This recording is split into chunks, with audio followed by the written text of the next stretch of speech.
Hello, I'm Laura, a woman in my 30s. I've been through divorce and have no children. The reason for my divorce was how my ex-husband dealt with his sister-in-law's family. I'm sharing my story here to express my frustrations and to keep striving towards my dreams.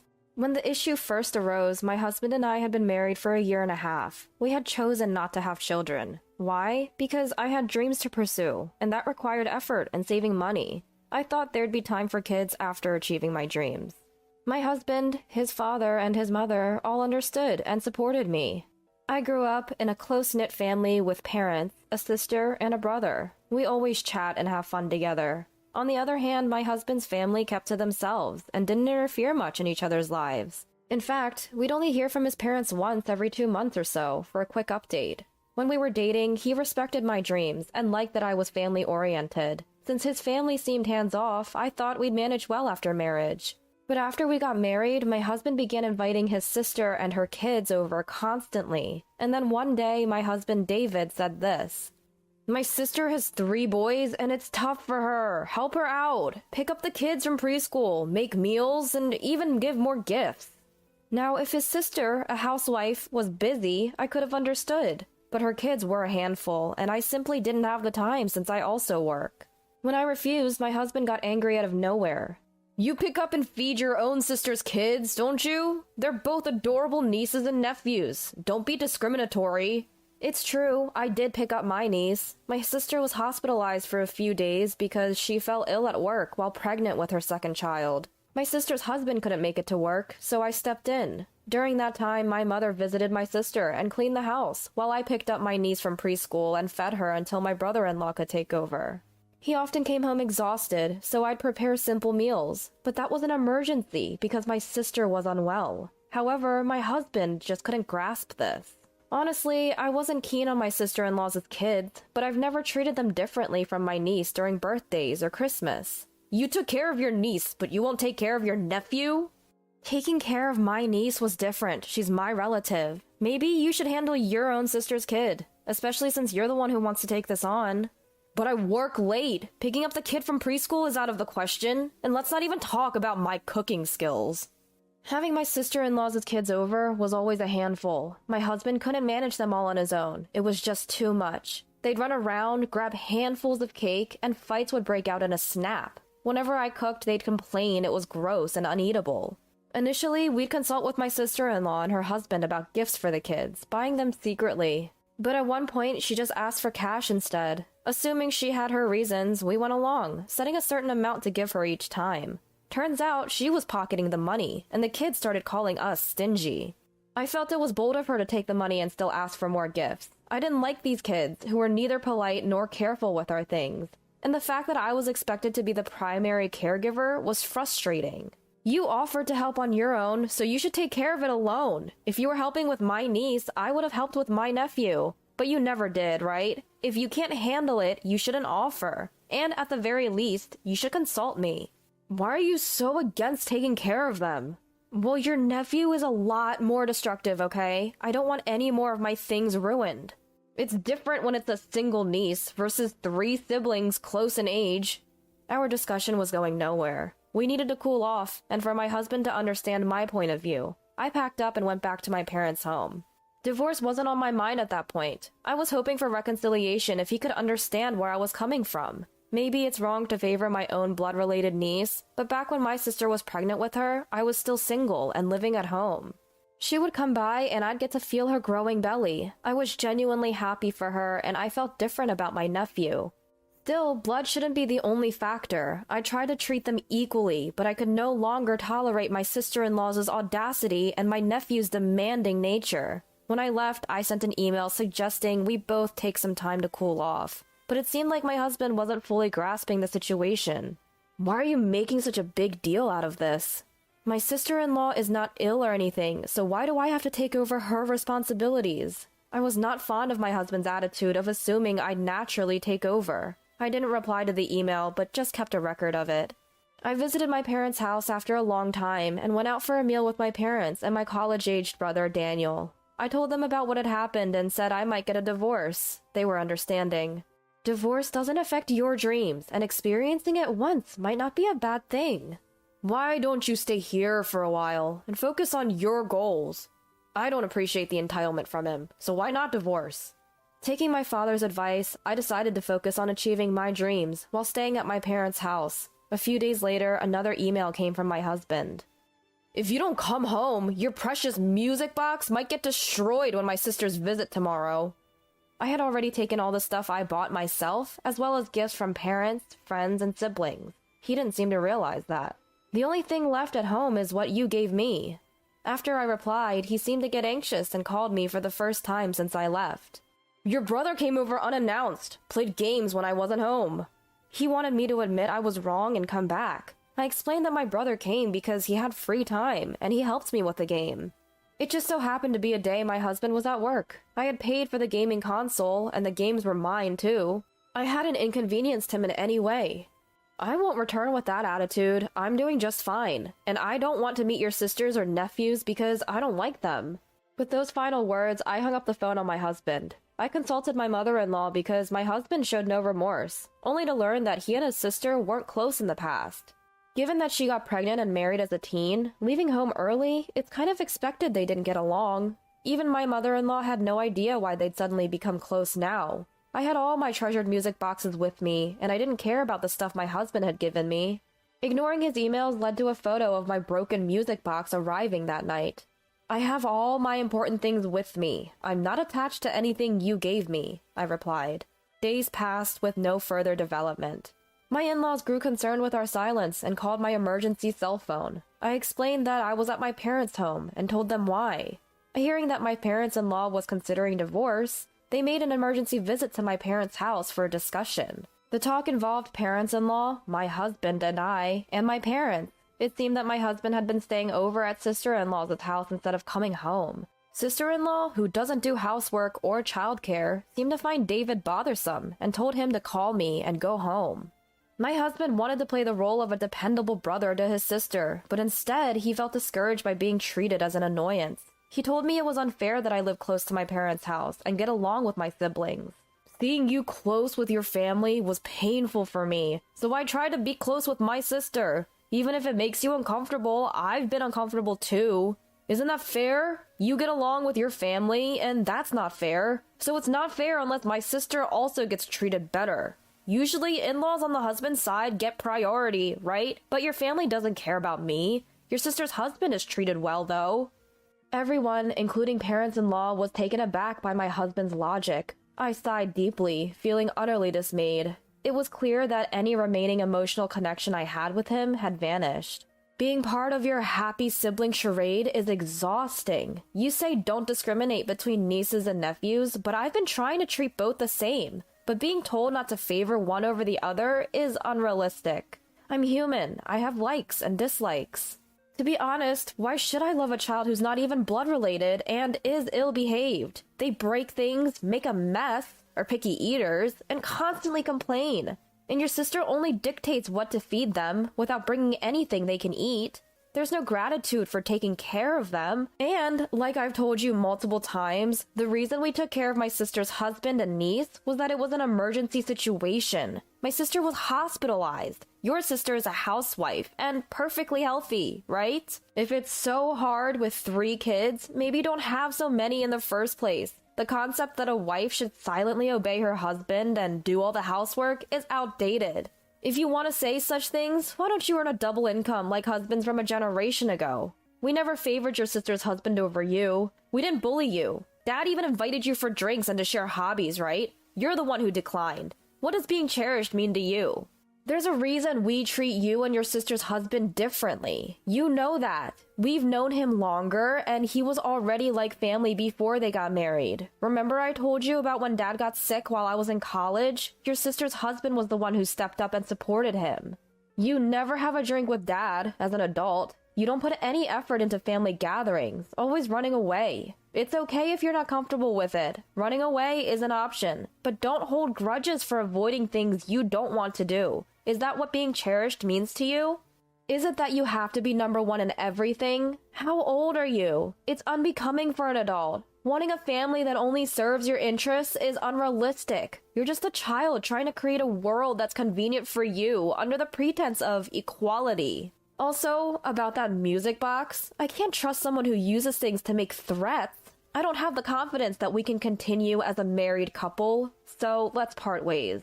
That's when my husband finally realized I was serious about divorce and started making bizarre threats. I looked down on him coldly, thinking that he might still have a chance if he apologized and admitted his mistakes.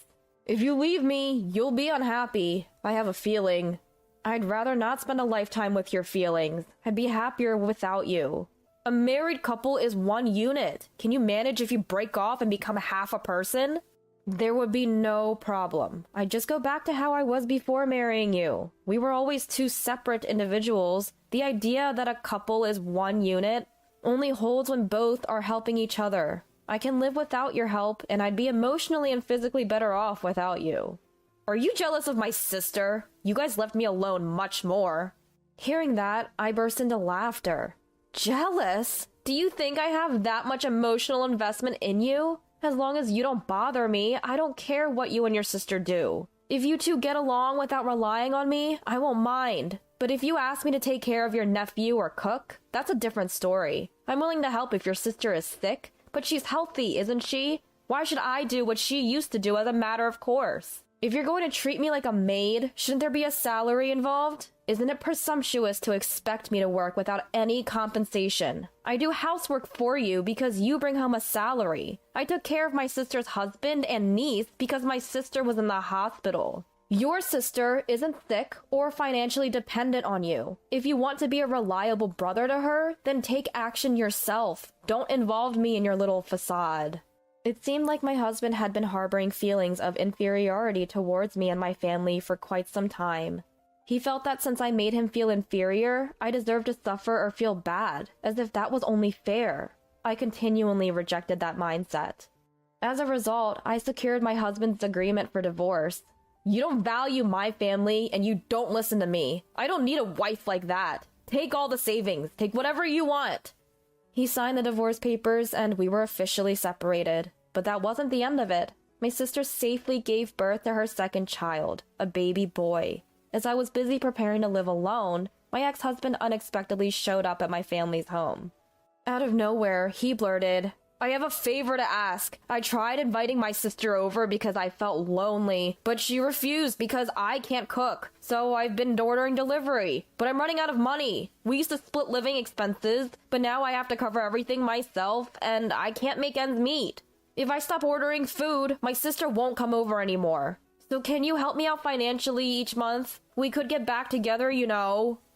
When he showed up asking for money instead of apologizing, I couldn't help but burst into laughter. What's the advantage for me to get back with you? I actually have more spending money now. I don't want to see your face ever again. If you show up again, I'm calling my lawyer. I had my dad and brother, who had come out just in time, send him away. Although he hasn't visited since, he still sends emails regularly. The more I read his incessant demands for money, the more I realize how poor my judgment of character was. I've been ignoring his emails, and eventually they stopped coming. Rumor has it he's drowning in debt and has gone on the run. I can't say for sure if that's true, but it seems he's definitely struggling financially. I have no lingering feelings for him, so as long as it doesn't ruin my peace of mind, that's fine by me. Right now, I'm living fulfilling days, playing with my family and chasing my dreams while working. Seeing my sister and her husband, it's clear that marriage can bring happiness, but I think there's also value in pursuing happiness that isn't tied to marriage. I might meet someone and remarry someday, or I might continue to chase my dreams and spend my days with my family. Either way, I want to live my life my way, seeking the kind of happiness that suits me, instead of conforming to society's general definition of happiness. I want chocolate cake now. Go buy it for me. Lying in bed, feeling terrible, my crazy mother-in-law, Grace, demanded that I get her a cake right away. I finally lost it with this woman, who was making a racket above my head. Would you just shut up? Listen, I've got a month left to live. Go get your own damn cake, you idiot. My name is Olivia, and I'm 28 years old. I met my husband David through a friend, and we got married after dating for 3 years. We don't have any kids yet, but we're enjoying our time together. David's family owns a small factory, with about 30 employees.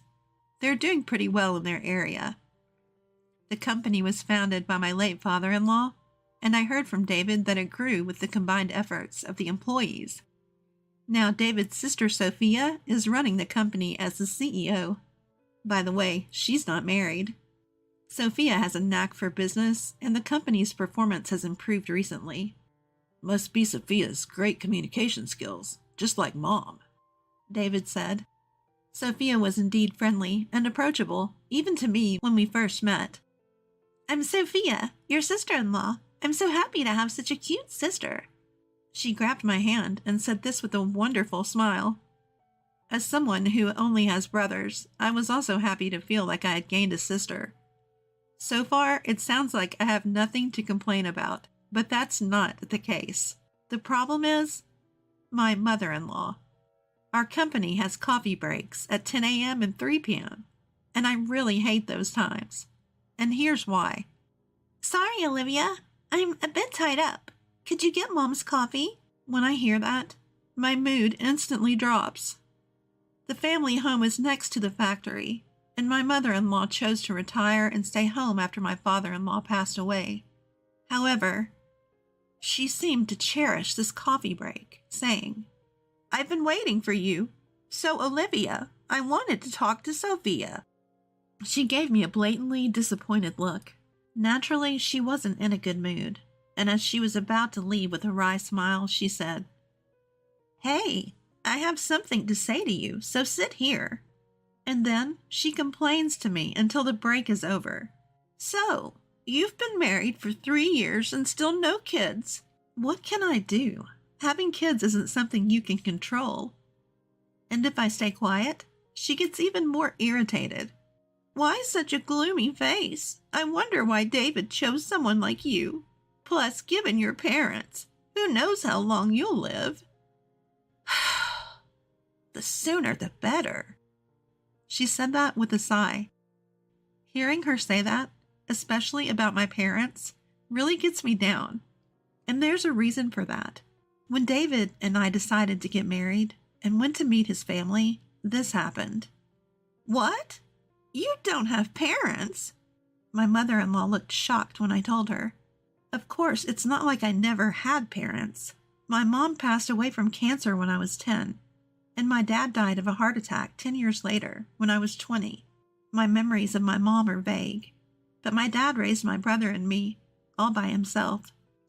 I deeply regret that he passed away before I could repay his kindness. When people hear about my situation, they usually look at me with pity and say, You must have had a hard time. But my mother-in-law was different. So, you might not live long either, huh? She actually said that. While I was stunned by her response, What a rude thing to say. How insensitive. My husband David said. Despite that, my mother-in-law kept grumbling, insisting it was an important issue. Should I reconsider this marriage? Just as I was thinking that, Sophia, who had been quiet until then, slammed her hand on the table and said, What are you talking about? Said so quietly, everyone in the room froze. Then my mother-in-law said, Right, Sophia, you agree with me, don't you? That's what she said. Sophia coldly responded, What? I told Mom, David chose Olivia himself, and she's wonderful. Why can't you support that? That's what she told my mother-in-law, with cold eyes. This seemed to shock my mother-in-law, who adores her daughter. From then on, she stopped making snide comments, except when we were alone. Even during the twice-daily coffee breaks, she looked disappointed when I brought her coffee instead of Sophia. David and I rented a room near his family home, so the only time I had to endure her complaints was during those 10-minute coffee breaks. I'm so glad we don't live together. But my peace was suddenly shattered. That year, a record-breaking hurricane brought a lot of misfortune my way. Olivia, hurry! Something terrible has happened. I'd never heard David sound so panicked. I rushed to the living room to find it in complete disarray. What is this? Our ceiling was leaking terribly due to the hurricane. It wasn't just our room. The owner contacted us to say it was the same in other rooms. It seemed impossible to repair while living there, so we had to find temporary housing. Sophia cheerfully suggested, "Why are you worrying? Just live with us. Your commute will be 30 seconds. Sophia said that with an innocent look on her face. So, we ended up staying with David's family for a while. "Welcome home, David. The leak must have been tough, but Mom is happy we can live together again." My mother-in-law greeted us cheerfully, but David mostly ignored her, like a teenager in a rebellious phase. And finally she said, "Oh, Olivia, you're here too. I didn't notice because you're so quiet. Smile more." Frustrated, my husband made a face, and all I could do was force a smile, knowing we'd be staying there for a while. After moving in together, I witnessed something quite peculiar. The first time I saw it was during dinner on our first night living together. Wanting to show my gratitude, I cooked dinner: bread, soup, and steak.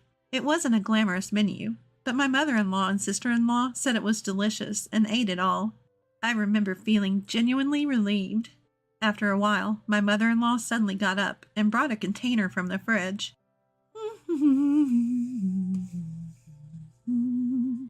Humming a tune, she opened it and piled a ton of its contents onto her steak. "Ugh, Mom, you're still eating that stuff?" My husband sitting next to me looked disgusted. Sophia, my sister-in-law, rolled her eyes and said, "She won't stop, no matter how many times I tell her. I've given up." She then burst into laughter. At first, I couldn't tell what was on top of the steak. Upon closer inspection, I realized it was jam. While sweet sauces on meat aren't unheard of, adding jam to a seasoned steak was just bizarre. "When you eat something salty, you crave something sweet, right? That's why," she said, looking quite pleased with herself. Honestly, it gave me heartburn just watching her. For the record, I'm not a fan of sweet sauces on meat. "Come on, Olivia, why don't you try it? It's delicious," Mother-in-law said, turning to me for the first time. I didn't want to eat it either, but I forced a smile. Apparently, that wasn't the reaction she was hoping for. "I'm recommending it for a reason. You might live longer if you follow my example." With that parting shot, she retreated to her room. I was left speechless as she stormed off. My husband and sister-in-law apologized, saying, "Sorry." "Sorry. Mom's at it again with her nonsense." Apparently, mother-in-law has a serious sweet tooth and doesn't feel her day is complete without eating a cake. Amazingly, her annual health checkups always come back normal. Come to think of it, she's always eating cake during our 3 p.m. coffee breaks. I remember that. I like cake too, but not every day. It would get monotonous. And what about blood sugar levels? I've always been cautious about my health, especially since both my parents had short lifespans. So mother-in-law's jam steak was quite a shock. "Wait, does Sophia buy the cake every day?" Caught off guard, Sophia admitted. "Yeah, she makes me go buy it. She says it's embarrassing for her to do it herself. Thanks to that, I've become good friends with all the local cake shops." Sophia said, laughing. Watching this, my husband David said, "Sophia, this isn't a laughing matter. Mom's getting older. She needs to start caring about her health." I've always left it to Sophia to deal with Mom, and I feel bad about it. With that, my husband continued to look exasperated. "Well, I think you guys will have to help out more from now on," Sophia said with a cheerful face, and I braced myself for more interactions with mother-in-law. Living with my in-laws made my commute much shorter, so I took the initiative to do household chores before and after work. I tried to engage my mother-in-law in conversation, but she often gave me the cold shoulder or outright ignored me. Despite that, she never missed an opportunity to complain about the kids during our coffee breaks. Since moving here, I've had more bad days. Must be the stress. My spirits were low. My husband noticed and offered multiple times to go to the doctor with me. Let's move out and stay at a hotel temporarily, he suggested, but I declined because it felt like a waste of money and the nearest hotel was still a bit far. Then, the worst thing happened. A business trip for a whole week? I was speechless at the news from my husband. The reason for my despair? Sophia, my sister-in-law, would be going too, meaning I'd be alone with mother-in-law. Yes, I'm saying that. My husband offered to take me with him, but I thought it's just a week. I hope I can handle it, especially since I still wasn't feeling well. On the day they left, Sophia sent me a mother-in-law survival guide to my phone. If anything happens, just feed her cake and you'll be fine. I couldn't help but laugh. The list included local cake shops and mother-in-law's favorite cakes from each. For someone like me, who was bracing for a tough week, this info was a godsend. In a week, our home renovations would be done, and we could move back. I thought I could manage, but that optimism crumbled on the first night. When I returned from work, mother-in-law was blocking the entrance. You know why I'm angry, don't you? No, I don't. I'm not psychic. Losing patience, mother-in-law snapped. You missed both the 10 a.m. and 3 p.m. coffee breaks today. Her words caught me off guard. Indeed, with my husband and Sophia away and end-of-month tasks piling up, I'd completely forgotten about mother-in-law's coffee breaks, and I myself never had a coffee break. I thought she'd understand since she used to work, but she yelled, "The moment we're alone, you start this harassment? You wicked woman!" She said that with an angry look on her face. I felt a huge disconnect with her. Why am I getting yelled at like this? Do I deserve to be called wicked? Suppressing my anger, I thought, it's just a few more days, and said, I did buy cake during my lunch break. It's in the office fridge. Sorry I didn't bring it. Here you go. Her face instantly changed from angry to smiling. Let's forget about today. Don't forget tomorrow, okay? She said and cheerfully went back to her room. I'll just call her the cake demon from now on. From then on, I never forgot the coffee breaks, knowing how troublesome it would be to upset mother-in-law. On the day my husband and Sophia were due back, I felt so stressed that I was hit with nausea, headaches, and a loss of appetite. I took the day off and went to the hospital. It's pretty bad. Can your family come right away? I couldn't stop crying at the doctor's words. I was told I have cancer, and at most 6 months, maybe even just 1 month to live. I returned home, my face tear-streaked and my body shaky, and lay down on the bed. The door burst open. What are you doing skipping work? Sophia and David are working hard and you're slacking off? Her screeching worsened my headache. I didn't have the energy to respond, so I just said, I'm not feeling well, and closed my eyes. Mother-in-law didn't seem to like it either. She didn't want to leave the room and still complained to me. She continued to complain, saying things like, That's why you can't have kids. And, Who knows if you'll live long?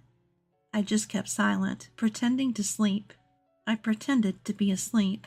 Then, out of nowhere, she asked about today's coffee break. Is she really this stupid? I thought, opening my eyes to see her standing over me.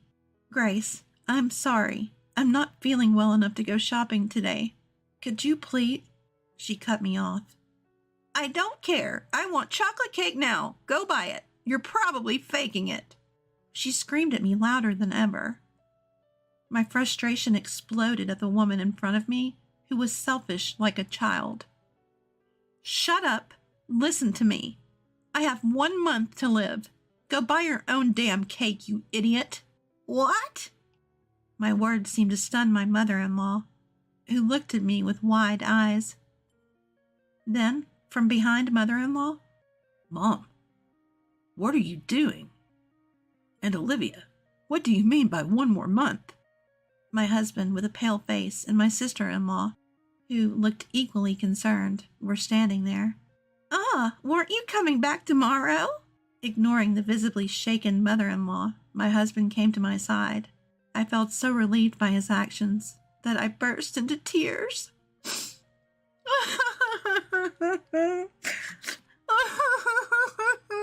I can't take it anymore. The doctor says it might be cancer, and I'm not feeling well, but you keep nagging me to go buy cake.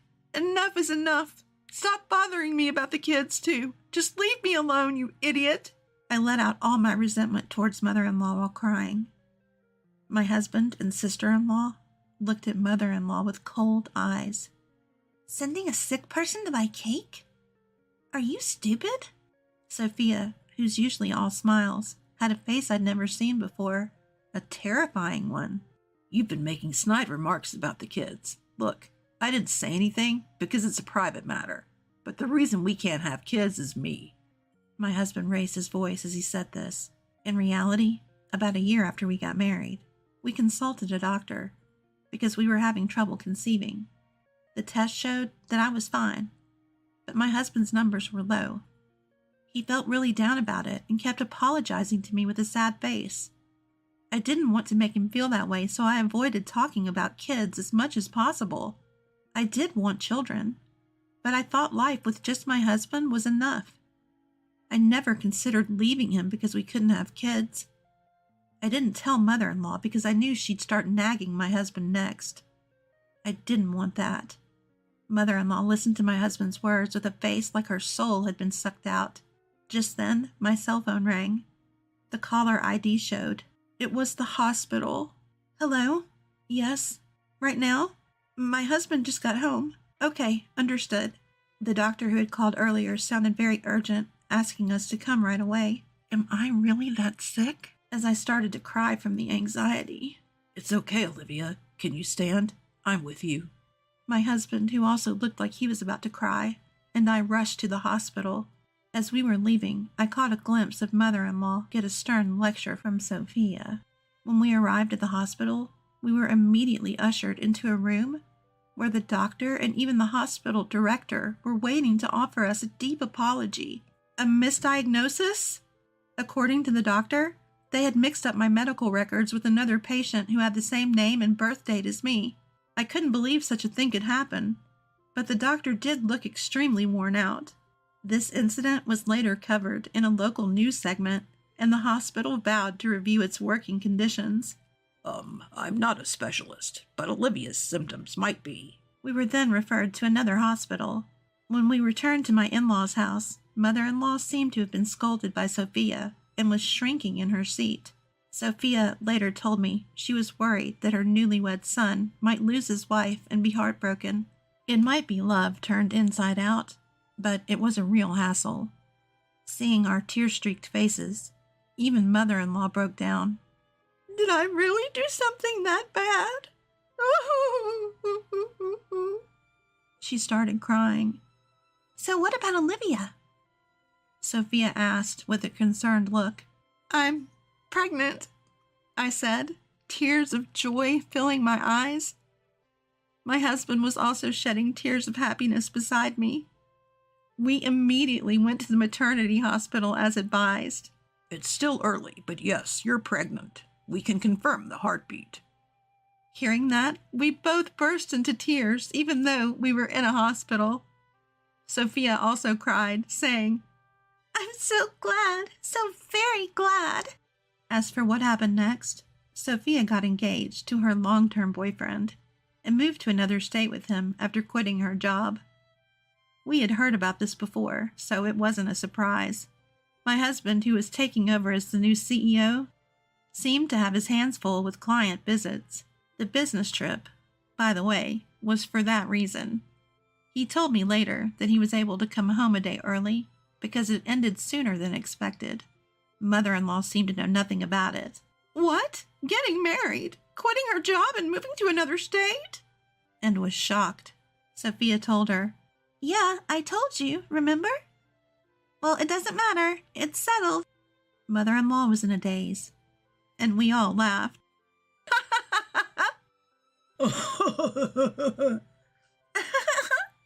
We returned home to find our leaky roof repaired and our room looking brand new. We cheered in delight. Things remained awkward with mother-in-law. My husband was angrier than I was and said he never wanted to see her again. But mother-in-law started showing up occasionally during our coffee breaks, holding not cake, but small snacks like biscuits. She had stopped the daily cakes and jam steaks, apparently trying to be more health conscious now that she knew a grandchild was on the way. Employees who had worked there since my father-in-law was CEO seemed happy to see mother-in-law, so I realized she wasn't inherently a bad person. Our conversations gradually increased, and she stopped complaining. When our daughter Emma was born, mother-in-law transformed. She started doing things like buying diapers and leaving side dishes for dinner, saying, "Feel free to eat. You're always working so hard." Even when she knew I was home, she'd send a message and leave without ringing the doorbell. The side dishes were in a cooler, and I appreciated her thoughtfulness. I felt I could get along with this version of mother-in-law. What really convinced me was when Emma was born. Mother-in-law took my hand and said, "Thank you, Olivia. Really, thank you." Seeing her tears, I knew she was sincere. Sophia also seems to be doing well and recently announced her pregnancy. It seems like it won't be long before we all gather at the in-laws' house for a friendly meal. Family trips are more enjoyable without the daughter-in-law. She's just in the way. From the window of the speeding car, my mother-in-law looked down on me with a mocking smile. It all started on the first day of a family vacation with my husband's family. On the way to a luxury hotel, we stopped at a highway gas station, and suddenly I was left behind all alone. I was completely lost and stood frozen on the spot, a moment I'll never forget. My name is Susan. I'm 30 years old, and I focus on housework, not working outside the home. My husband, Thomas, is a management consultant and often away from home.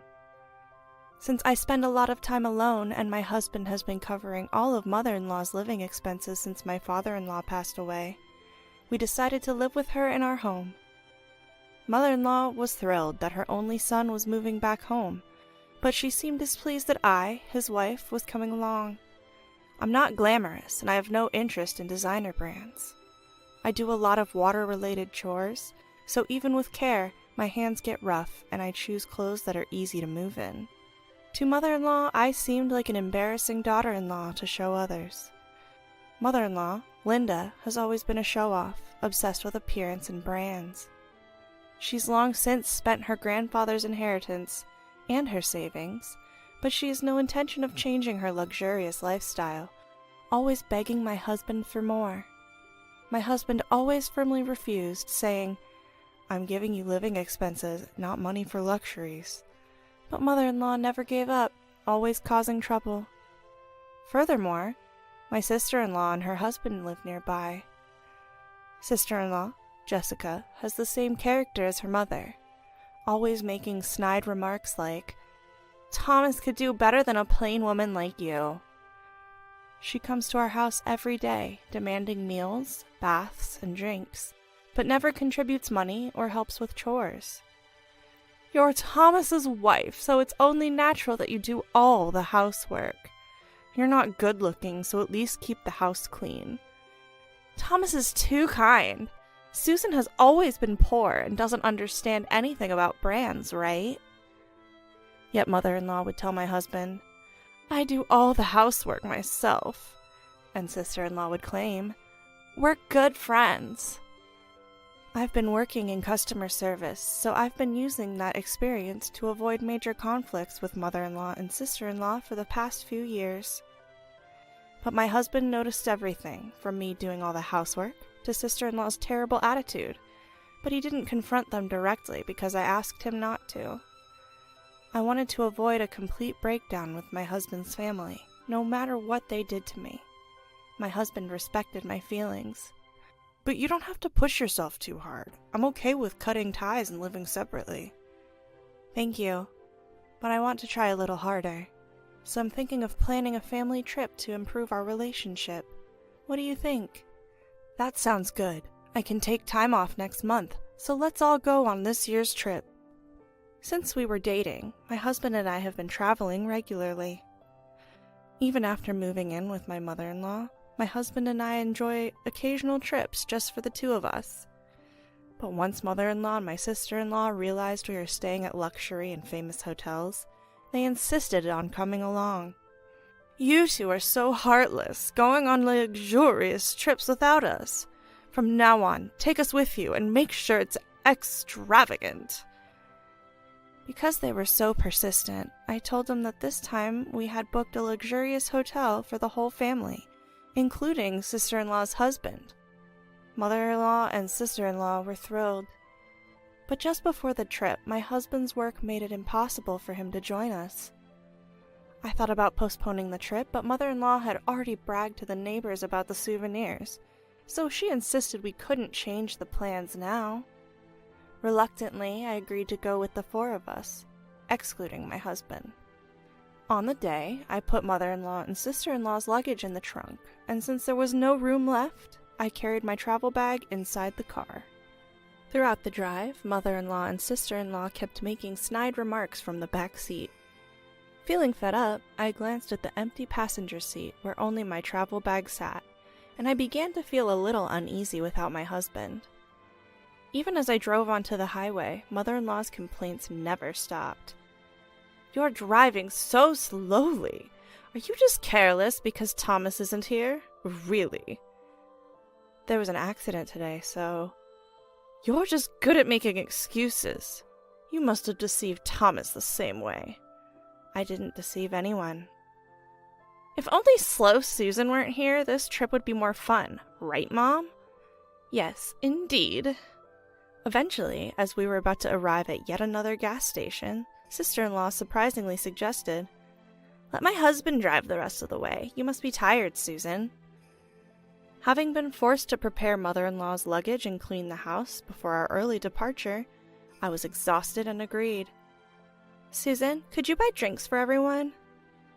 As I got out of the car to switch drivers, mother-in-law gave me a friendly smile, unlike her usual self. Sure, that's fine. Mother-in-law and sister-in-law were unusually kind. Maybe they want to improve our relationship just like I do. That's good. I felt relieved and was about to walk away from the car when suddenly the engine started. And mother-in-law threw my luggage out of the car. Then mother-in-law yelled at me with a big smile. Family trips are more enjoyable without the daughter-in-law. You're just in the way. I stood there, watching the car drive away, leaving me and my travel bag behind. I was completely lost and stood still for a moment. I will never forget the words mother-in-law said to me at that moment. Finally, I realized that no matter how much I did for mother-in-law and sister-in-law, it was all in vain. Reaching for my travel bag left in the parking space, my vision suddenly blurred. Surprised, I ran to the restroom, covering my eyes with a hand towel, and tears began to flow uncontrollably. I don't remember how long I was there, but I noticed a call on my mobile phone and checked the message. It was from my husband, who had finished work early, expressing concern about the trip with mother-in-law and the others. While I was reading the message, my husband called. "Thomas, I'm alone at a highway gas station right now." What? What happened? Hearing his voice, I couldn't help but cry again. He patiently listened to my explanation without rushing me. "I'm really sorry that Mom and the others did this to you. I'll come pick you up right away." "I'm sorry this happened." "Why are you apologizing, Susan?"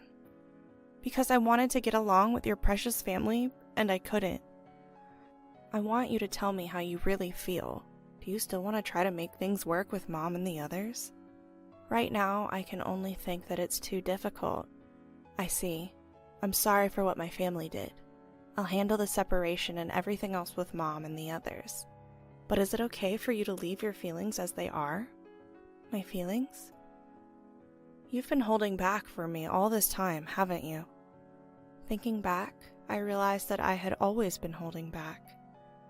But I had been angry with my unreasonable mother-in-law and insensitive sister-in-law all this time. Yes, I can't be with those people. I absolutely hate it. Expressing the anger I had been suppressing felt surprisingly refreshing. You can do whatever you want from now on, Susan. I'll take care of the rest. I understand. No matter what happens, I won't let them anymore. I made that firm resolution. A few hours later, my husband came to pick me up at the gas station. Being with him made me naturally smile, and I realized how calmly and happily we could spend time together, even though we were traveling the same distance. I couldn't help but grin a little, even though I felt bad for my worried husband. Thanks to his thoughtful care, I was able to rest well when we got home. The next day, my husband made a surprising proposal. I've narrowed down the options for our new home to places near Susan's parents' house. What? What's going on all of a sudden? I want to make sure we're not bothered by Mom and the others, so let's finish moving during the 3 days of the trip. Will it be difficult for you to move, Susan? My careful and planned husband would never do something so sudden. I felt that he was quite angry inside, but he had a lovely smile for me. I'm all for moving. Let's get started right away. We quickly found a new home and moving company, and we were able to move without any problems. During this time, I received several emails from mother-in-law and the others. We're having the best trip without you. The hotel is luxurious and wonderful. Make sure it's at this level next time. Dinner was the most extravagant and delicious ever. It's even more fun without seeing Susan's ugly face. Traveling with just the family is so much more relaxing. The jacuzzi is amazing. Their enjoyment of the luxurious time at the high-end hotel came through clearly. Enjoy it while you can. I was looking forward to what would happen next. At around 10 a.m. on the checkout day, as expected, I received a call from mother-in-law. Susan, what's going on? What do you mean? They told me the accommodation fee is for $100,000 if the young lady isn't there. It's completely different from what you told us at first. It's only natural that the regular accommodation fee applies since I booked it through my connections and I'm not there. What do you mean? That hotel is run by my relatives. What? That's why we were able to stay at a special rate. Well, I didn't know that. By the way, all the hotels we've stayed at on our trips were run by those relatives, so we were able to stay at a discount. Susan, you've never told us that before. Thomas told me to keep quiet about it because if Linda and the others found out, they'd demand it be free. What's that? Anyway, the accommodation fee is correct, so please pay it yourself. Wait a minute, I can't pay $100,000. I didn't go on the trip, so I can't pay for you all. Don't say that, do something, we're family, right? You said the wife of your son isn't family, didn't you? You all enjoyed yourselves as a family, so please pay as a family. Goodbye. I ignored mother-in-law, who was still yelling on the other end of the phone, and hung up, feeling refreshed. In the end, mother-in-law and the others borrowed money from a shady source to pay for the accommodation or something like that. Furthermore, when they returned home, they couldn't get living expenses from my husband or me since we had moved, and they ended up fighting and parting ways with sister-in-law's family. Sister-in-law's family also deteriorated their relationship and divorced. Sister-in-law, abandoned by her husband and without income, looked for work in the nightlife, but seemed to have trouble finding employment due to her bad personality. With no one left to rely on, mother-in-law even went to my husband's company to seek help. At that time, mother-in-law looked older than her age, with hollow eyes, a haggard face, and dirty clothes. Even when she was crying and begging in the company lobby to live with us, my husband firmly declared a break in relations. After that, mother-in-law ended up working exhaustively at a terrible live-in job. Several years have passed, and now we have a lovely child and are living very happily. We are planning to stay at that luxury hotel we couldn't go to before, just the three of us, as a family. The hotel owner's relative invited us because they want to meet our child. We are looking forward to it very much. My name is Emmeline. I am a 34-year-old stay-at-home mom. I live with my same-age husband, Reynold, and our second-grade daughter, Wendy. After my father-in-law passed away due to illness a few years ago, we moved to a house near my mother-in-law's place, fearing she would be lonely on her own. It was my husband's idea, and since my parents lived nearby as well, it seemed convenient for visiting both families. I have two major concerns in my life. The first is my husband's constant affairs.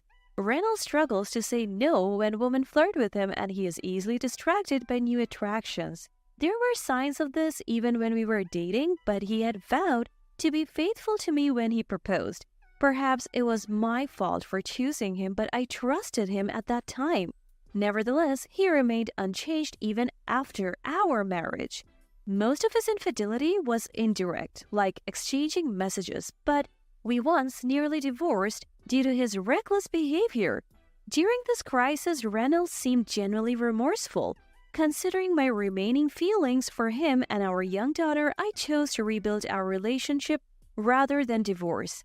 Still, whenever I see him glued to his phone, I can't help but suspect he is in contact with someone else. The second concern is the presence of my mother-in-law in the neighborhood. Since we moved here, she visits our home without notice whenever she has free time, nagging me relentlessly before she leaves. Initially, I figured she was lonely and tried to be understanding, but her behavior has escalated over time. By the time I realized how unreasonable she was, it was too late to do much about it. She would ruin the food I was preparing, criticize everything even down to the contents of my garbage bags, and generally do whatever she wanted. When I complained, Reynolds would just shrug it off with a silly grin. What's worse, mother-in-law always intervenes in our fights.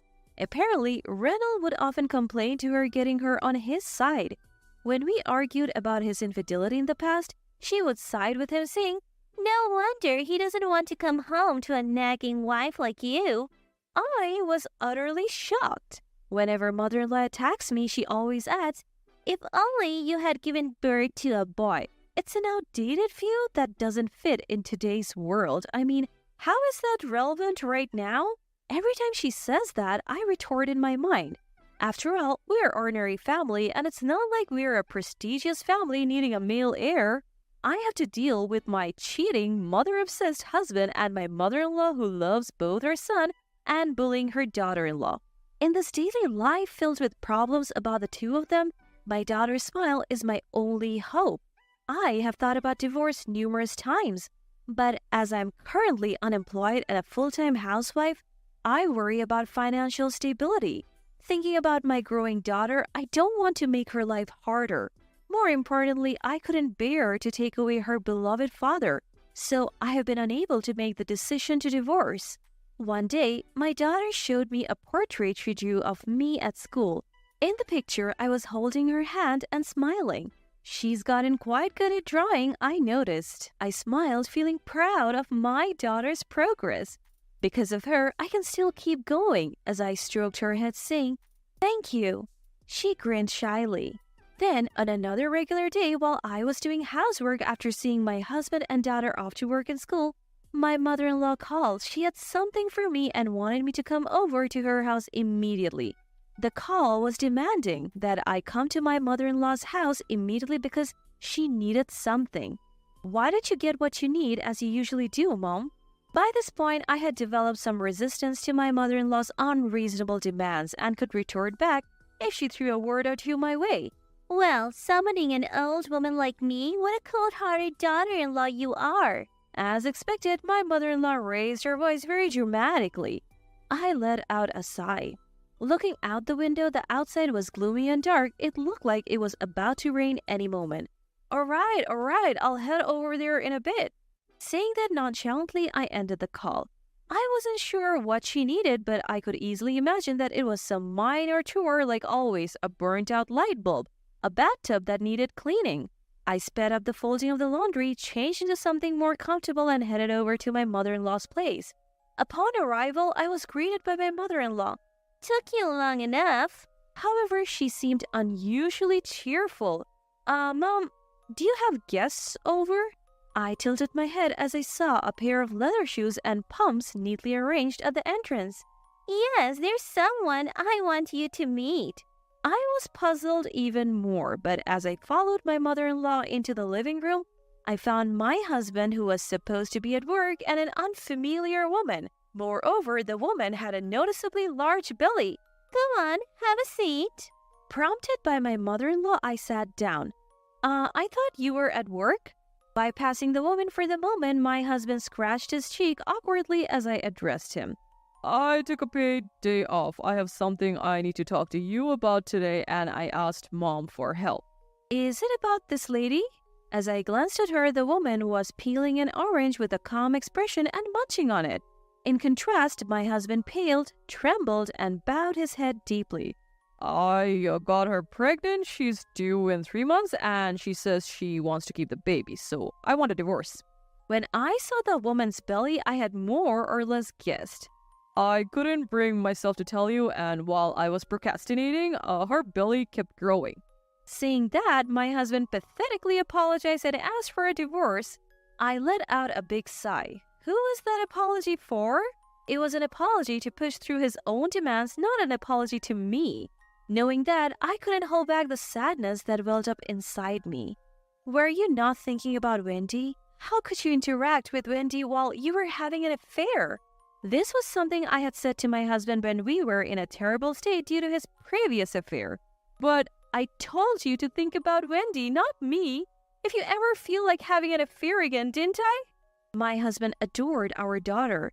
That's why I cried and told him that his affair would not only hurt me, but also our beloved daughter, but it seems it didn't deter him at all. This isn't an affair, it's real love. A gentle voice interrupted the conversation between my husband and me. The woman he cheated with was looking at us with a calm smile. Reynolds always told me that he loved me more than his wife and daughter. That's why I could get pregnant with a boy that his mother desired as a symbol of our love. Saying that, she smiled, and while saying right, she stroked her belly. Her audacity was so outrageous that I was more flabbergasted than angry. I couldn't believe he dared to say something like that in this situation. Then, my silent mother-in-law decided to speak up. Well, unlike you, Marcia is young, gentle, and kind-hearted. I completely support your divorce. Turns out, the mistress's name was Marcia.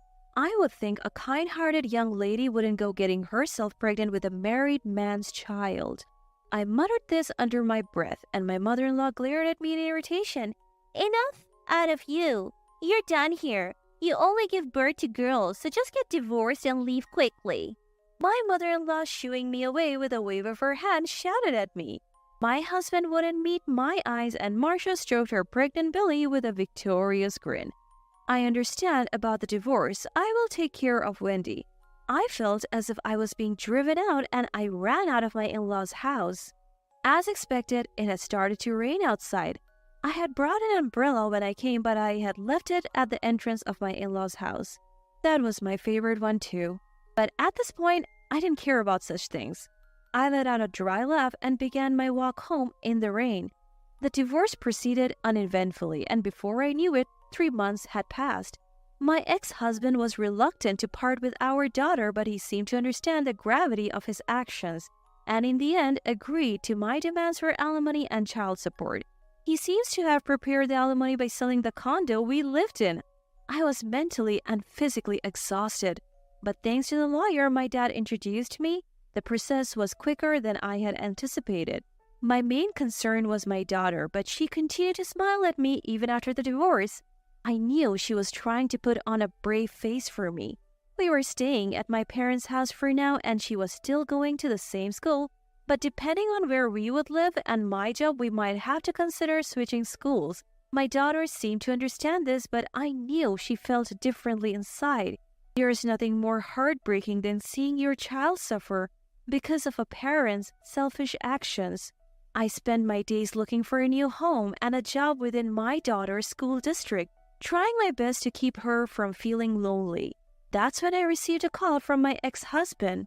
I had left him my contact information in case of issues regarding child support. Depending on the matter, I was planning to hang up on him, but I answered the call. As soon as I picked up, he started panicking. The color of our baby's eyes. I was taken aback by the abruptness of his statement. We agreed you wouldn't contact me unless it's about child support or something necessary. I tried to reply calmly. That's not the point. I've been deceived. I could have ignored him and hung up, but I was curious about what he was talking about, so I decided to listen. The baby that was born has black eyes and black hair too. To make a long story short, Marcia had apparently given birth recently, but it seemed that the baby's lineage was definitely not American. By the way, it seemed that the baby was indeed a boy. I had heard that he had married Marcia immediately after our divorce, and I had to restrain myself from laughing. Marcia was seeing multiple men besides me. One of them was apparently Japanese. I can't believe it. My ex-husband was expressing his anger as if he were the victim. Continuing, he vented out his frustrations. This is a scam. When I threatened to sue, they said they picked me because I seem to have the most money. Can you believe it? It's too much. Neither my ex-husband, his mother, nor the woman who gave birth herself probably ever imagined it would come to this. But ultimately, it's karma. So I have no sympathy. What, you're saying this?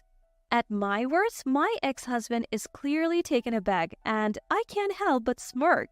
Did this man think I was going to console him? Well, cheaters don't belong together, don't they? What does it matter if their eyes are black? It's undoubtedly the boy your dear mother wished for. At my words, my ex-husband is visibly shaken. But I'm planning to break up with Marcia. I was hoping we could get back together. I hold my head in my hands as my ex-husband stammers out a request for a remarriage. Mom also thinks it would be a good idea. At this unwarranted addition, my anger explodes. I hope you live happily with your wife, who is just like your dear mother and your cute black-haired, black-eyed baby. By the way, it seems you have forgotten, but if the baby was delivered safely, I'll be claiming damages for the affair from Marcia. Be prepared for that. I spit out those words, hang up the phone, and promptly switch off my mobile. I originally intended to wait until Marcia gave birth to demand damages out of consideration for the baby. This call let me know the baby has been born, so it's a good time. But at the same time, I feel a growing sense of danger at my ex-husband's suggestion for reconciliation. Until now, I have been looking for a place to live and work in this area to prevent my daughter from having to switch schools. But I'm starting to think it might be better to move to a place out of their reach. That evening, I was having dinner with Mom and my daughter. Dad hasn't come home from work yet. My daughter is excited to watch anime together when Grandpa comes home. Even Mom is looking forward to it, saying, maybe Grandma should join in too. Our peaceful moment is abruptly interrupted by the sudden ringing of the intercom. Wondering who it could be at this hour, I peek at the screen to see my ex-husband and his mother.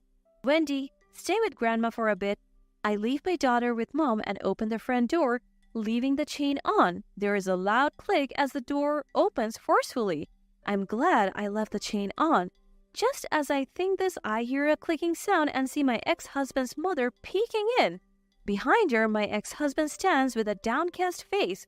Ray's offering to take you back and you turned him down? Ray is my ex-husband. His mother has been calling him that since he was a child, it seems. You don't have a chance of getting remarried with a child. Don't you understand Ray's kindness? Mind your own business. You have a new daughter-in-law who gave birth to your long-awaited grandson with black hair and black eyes. Get along with her. At my words, mother-in-law's face turned red. If I knew she was that kind of woman, I would have put up with you. Pushing mother-in-law aside, my ex-husband now reaches out from the gap in the door. Emmeline, I truly regret what I did. I was deceived too. Let's build a happy family together this time. At the front door, my ex-husband rattled the doorknob, crying, pleading, while my irate ex-mother-in-law shouted at him. I was at a loss as to what to do in this bizarre situation, but then an unexpected person managed to silence them both. Dad, you guys always pick on Mom. I hate you. When I turned around, my daughter was standing there with tears in her eyes. Mom, running up from behind her, was trying to keep her away from the door. In Mom's hand was her smartphone. Your father and our lawyer are on their way over. It turned out she had been in touch with my dad and the lawyer who had helped me during the divorce. Wendy must have taken advantage of the chaos to come over to my place. I felt a little relieved at Mom's words. I was honestly scared of the intense energy the two were exuding, almost as if they would break in any moment. Wendy, why don't you wait over there with Grandma? But Wendy stubbornly shook her head. I'll protect Mommy. I hate Daddy and his friend, she declared, bursting into tears. I couldn't help but tear up at the sight and pulled her into my arms.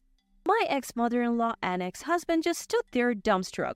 All of their prior aggression seemed to vanish, leaving their faces void of any life. Wendy's words had hit them hard. While all this was going on, Dad and the lawyer finally arrived, and to top it off, a police car showed up as well. It seems the neighbors had called the police. Reynolds, your daughter will never be with you again. If you truly regret what you have done, then you know what you should be doing, and it's not this. I spoke up after Dad standing before my ex-husband and mother-in-law. Please don't hurt Wendy anymore. I won't ever comply with your demands. I never want to be involved with you again. My words, followed by Dad's, seemed to hit them hard. They grimaced, nodded, and quietly got into the police car.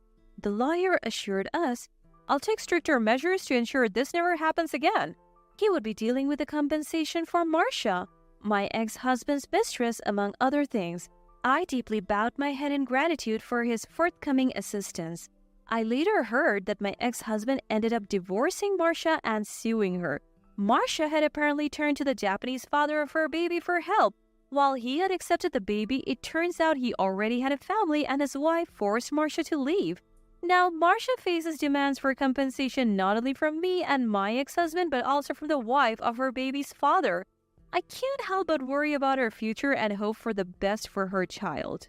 My ex-husband and ex-mother-in-law are now the talk of the neighborhood, leading a miserable life together. My ex-husband has increased his overtime to pay the child support and remaining compensation, working like a horse but making sure to pay on time.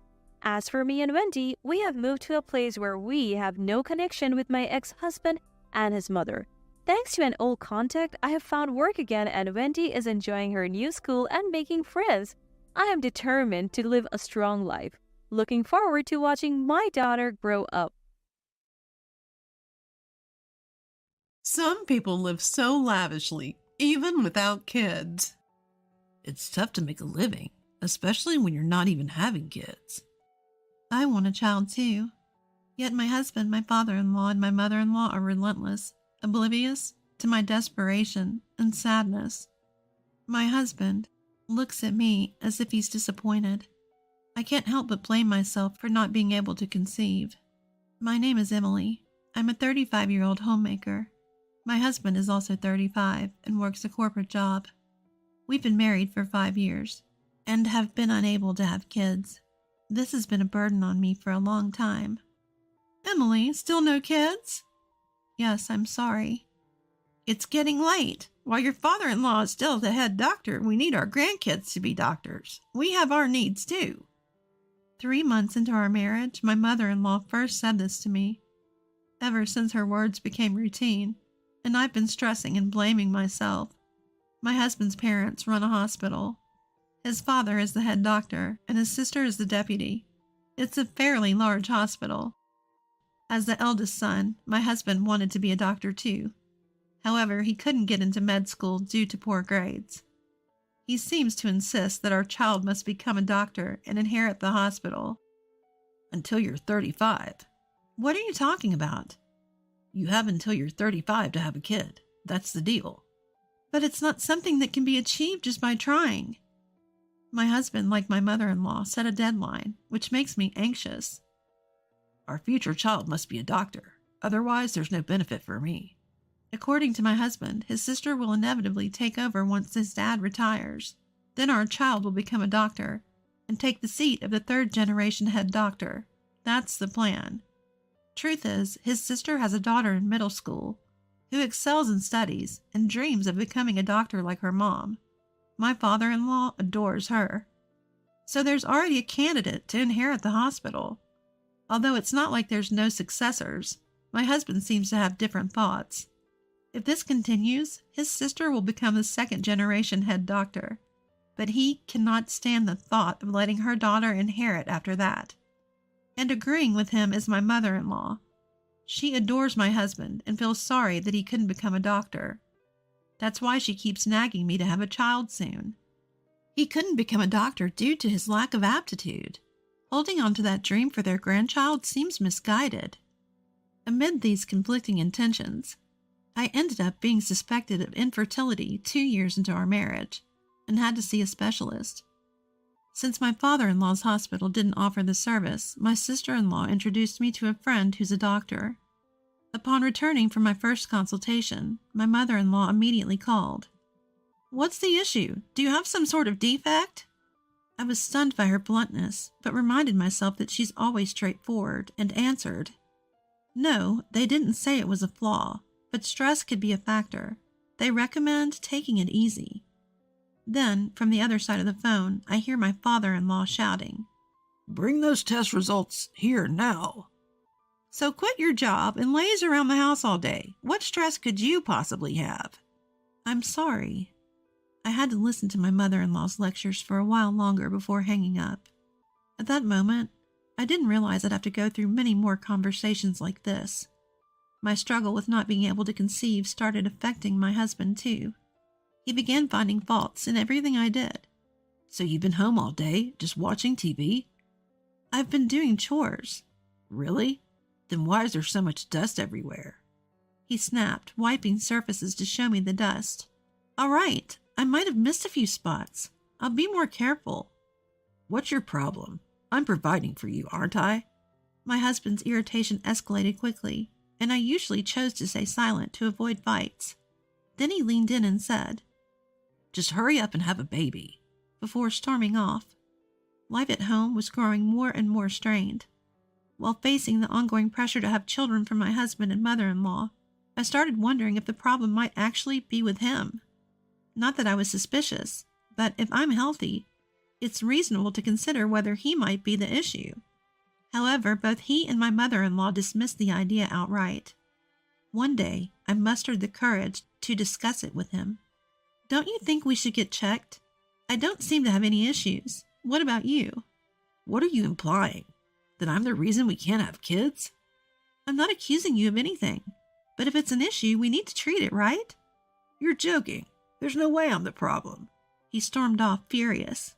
I tried bringing it up in different ways, asking him to consider testing, but he was stuck on blaming me. I couldn't push it further, and the problem remained unresolved. Then, a shocking event unfolded. I found out my husband was cheating. He was coming home late every day, looking uneasy and restless. I had suspicions, but didn't plan on gathering evidence. At that point, love might have already been missing from our relationship. One day my husband and I visited his parents' house. As always, I felt overwhelmed by my mother-in-law's nagging about having kids and my father-in-law's comments suggesting we should check for fertility issues. Then, my husband dropped a bombshell. "You know, I might have a kid with someone else. If that happens, I won't need you." His mother chimed in. "At this point, I don't care who has David's child. Anyone will do."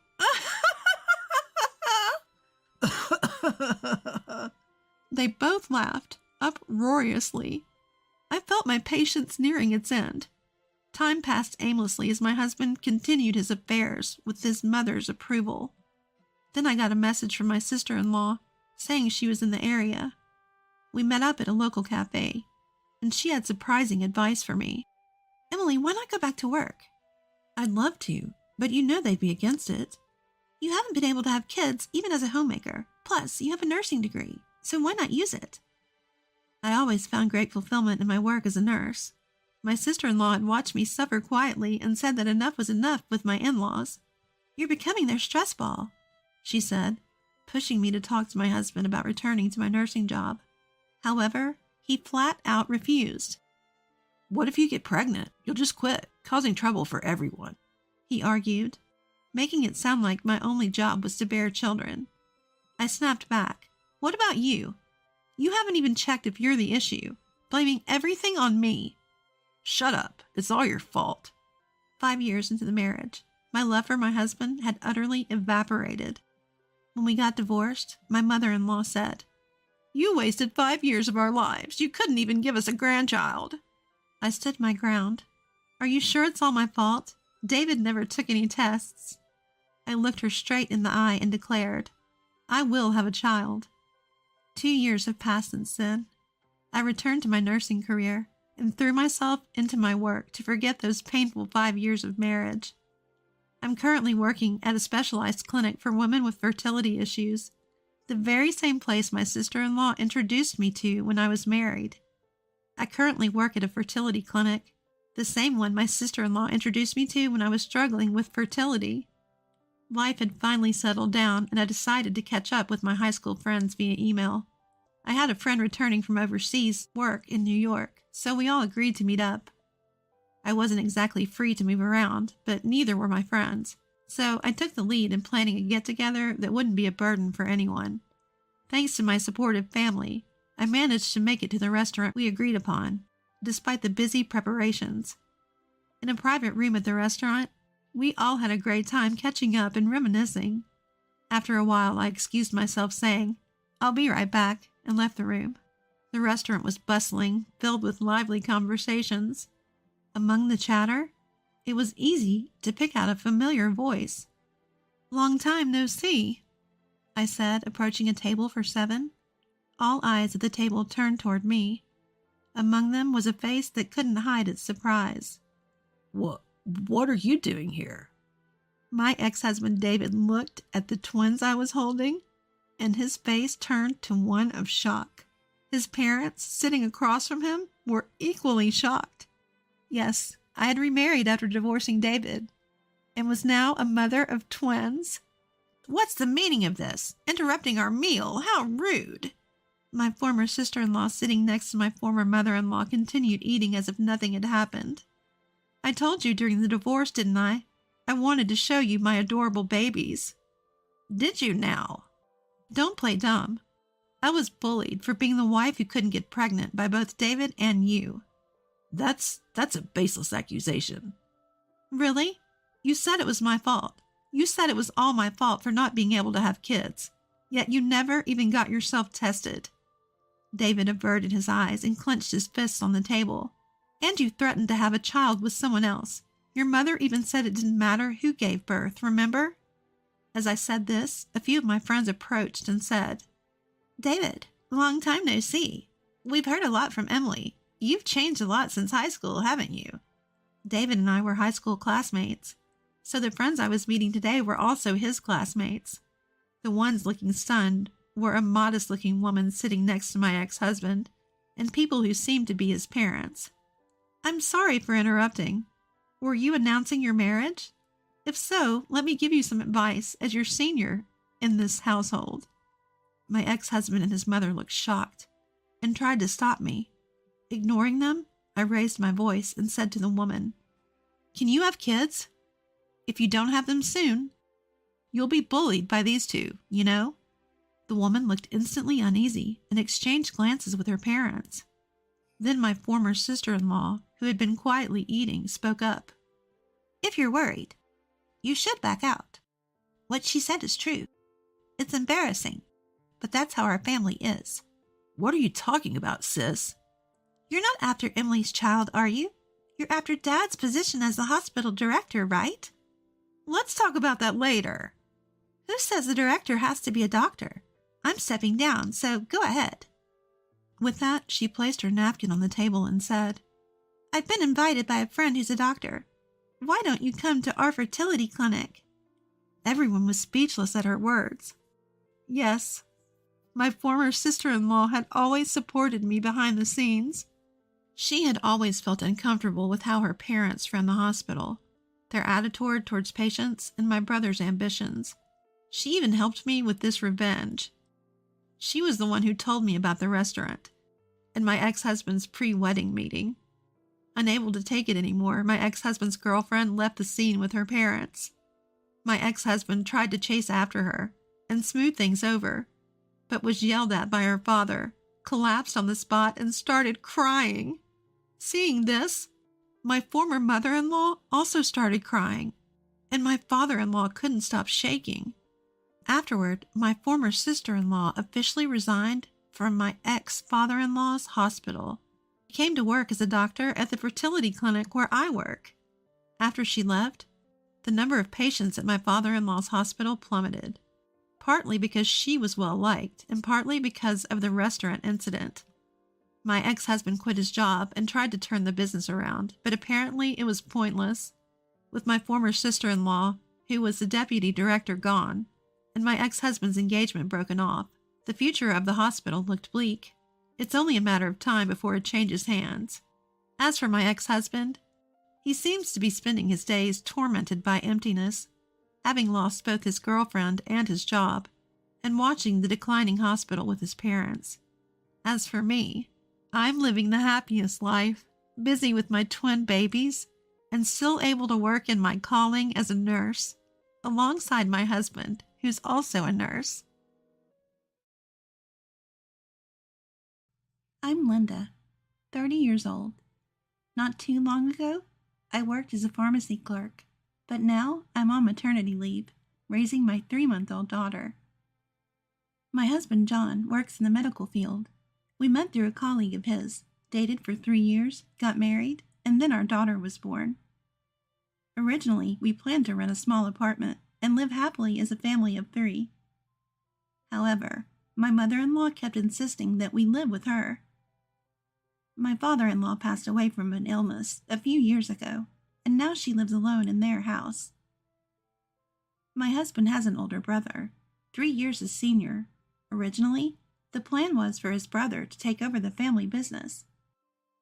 However, they've always had a rocky relationship with their mother. His brother loved drawing and wanted to work in the animation industry. Despite their mother's objections, he moved to Boston to pursue his dream. Well, my mother-in-law has always been a bit of a meddler. She's the type who needs to know everything that's going on. When my brother-in-law would finish his part-time job a bit late, she'd call his workplace just to check if he was still there. No matter how many times we asked her to stop, she'd cry and say, "I'm just worried about you. Why would you say that to me?" Eventually, brother-in-law got so fed up that he moved out right after high school. I can't blame him. I would have done the same. It wasn't just brother-in-law. My husband also had his fair share of issues with mother-in-law's behavior. They had a lot of conflicts over the years. To this day, mother-in-law can't seem to understand. She'd say, "He's such a disappointment. How could he betray his parents' expectations?" Every time we met, she'd bring it up, and it was getting old. With brother-in-law gone, mother-in-law kept saying she was lonely and wanted us to live with her. While moving in together was a big ask, I felt bad seeing her cry. My husband's family home was in the countryside with a lot of land. They had built a house there, thinking brother-in-law would eventually live in it, so we decided to move there. Since we'd be neighbors, we'd set some ground rules. We might be family, but don't interfere with our lives. Don't come into our house without asking. Stick to the rules, okay? Knowing mother-in-law, she'd probably want to be involved in our lives. I could already see the eagerness in her eyes. But we couldn't let her disrupt our happiness. Thankfully, my husband was firm with her, and she reluctantly agreed, saying, "All right, I understand." Maybe she realized it wouldn't be in her best interest for us to leave, so she listened to my husband. For a while, she really did keep her distance. She'd call before visiting to see our daughter, and things seemed to be going well. I started to think that maybe this could work. But I didn't realize that this was just the calm before the storm. Our daughter had severe colic and cried loudly every night. We tried feeding her, changing her diaper, and everything else, but nothing worked. "It's okay. What's the matter, Jennifer?" Holding my crying daughter. I gently pat her back, I remembered a friend telling me that when her baby had severe colic, she'd take her for a drive. I tried it, and while my daughter would fall asleep in the car, she'd wake up as soon as we got home. It wasn't really helping. As if that wasn't stressful enough, there's been another issue lately. Mother-in-law has started making surprise visits in the middle of the night, especially when my husband is working late.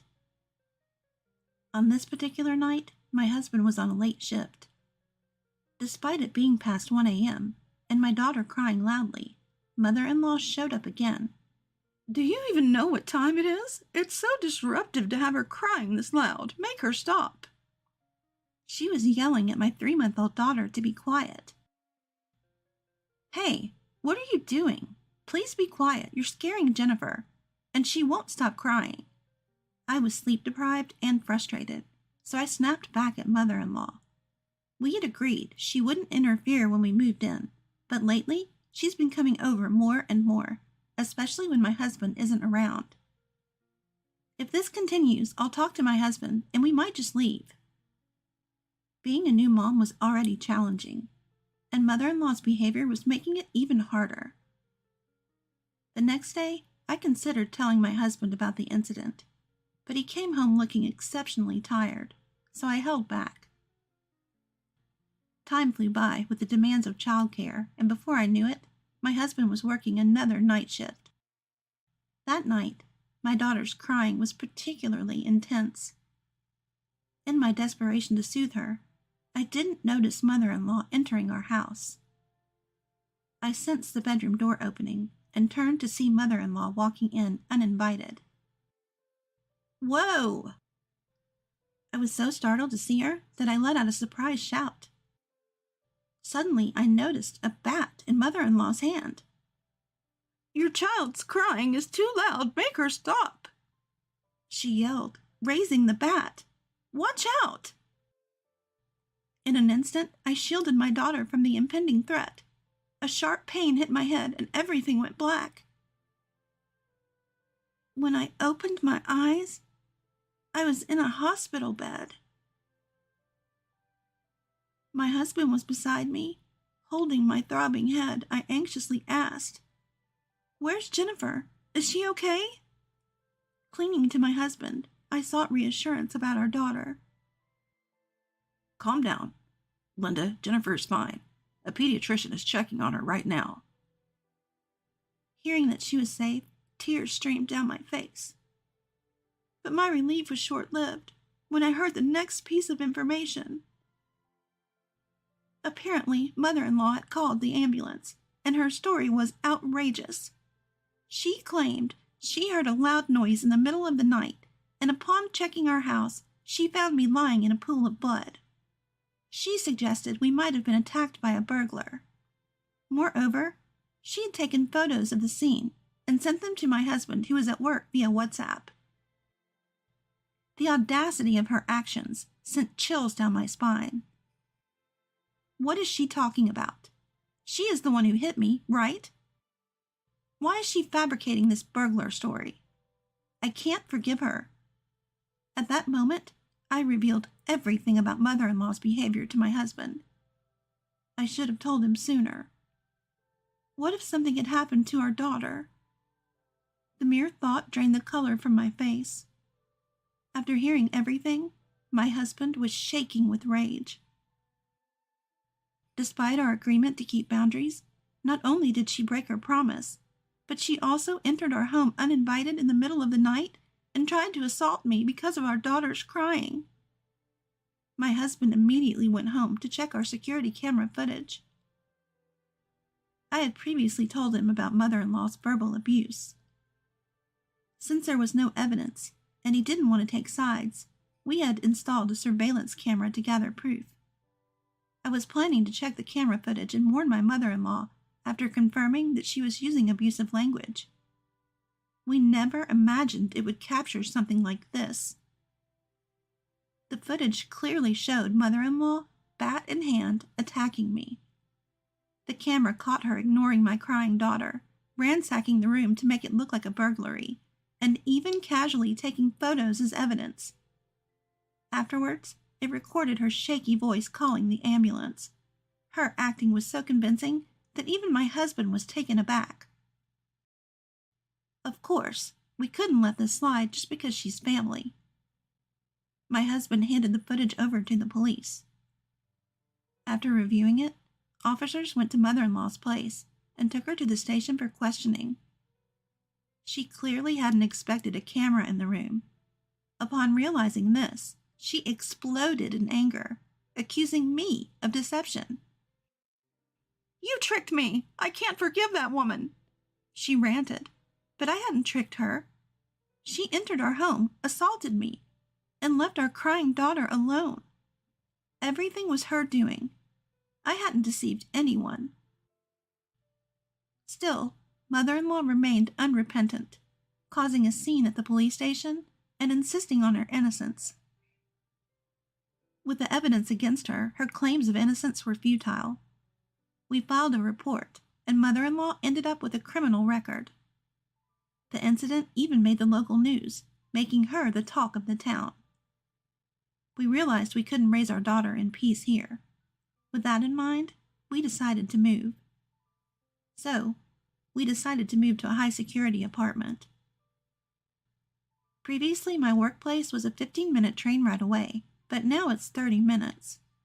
The commute is longer, but everything we need is within walking distance, and the convenience is worth it. We can raise our daughter here in peace. When we moved, we didn't tell our neighbors where we were going. We feared someone might inadvertently tell mother-in-law, who would then show up at our new place. That would ruin the peace and security we sought, so we kept our move a secret. Naturally, when mother-in-law returned to our old place, she found it empty. We later heard from brother-in-law that mother-in-law had been incessantly calling him, demanding to know our whereabouts, but brother-in-law, knowing her nature all too well, kept our secret. According to brother-in-law, when mother-in-law returned home, she predictably went around the neighborhood asking about our whereabouts. But given the recent incident, the neighbors, fearing for their own safety, didn't engage with her. They didn't want to get involved with someone so unstable. The community here is tight-knit, and no one felt safe with her around. Rumors spread about her erratic behavior. Perhaps hearing these whispers, mother-in-law couldn't bear it any longer. She sold her house and moved away. With the money, she frequented bars almost every night, drinking heavily. Eventually, she became infatuated with a young male staff member and began spending lavishly on him. Apparently because he designated that person and generously opened several bottles, each bill became expensive. Her bills skyrocketed, and before she knew it, she was millions in debt. Yet she believed everything would work out and continued her reckless behavior. But then, disaster struck. Due to her excessive drinking, she collapsed and was rushed to the hospital. The doctor said she needed immediate surgery. After the procedure, she had to stay in the hospital for a while. While in the hospital, she kept calling us saying, I feel so alone here. I want you to visit me after I'm discharged. I want you to live with me and take care of me. Has she forgotten what she did to me back then? She's been so selfish in her demands. I mean, who would want to care for a mother who hit her daughter-in-law and put her granddaughter in danger? Besides, I've heard that my brother-in-law has a fiancé, and he doesn't want to introduce her to such a dangerous person. After all, we have a restraining order against her because of that incident. Even now I see her, I might collapse from the traumatic flashbacks. For these reasons, no one can take care of her anymore. But she says, it's been months since then, and I've reflected on my actions, so please take care of me now.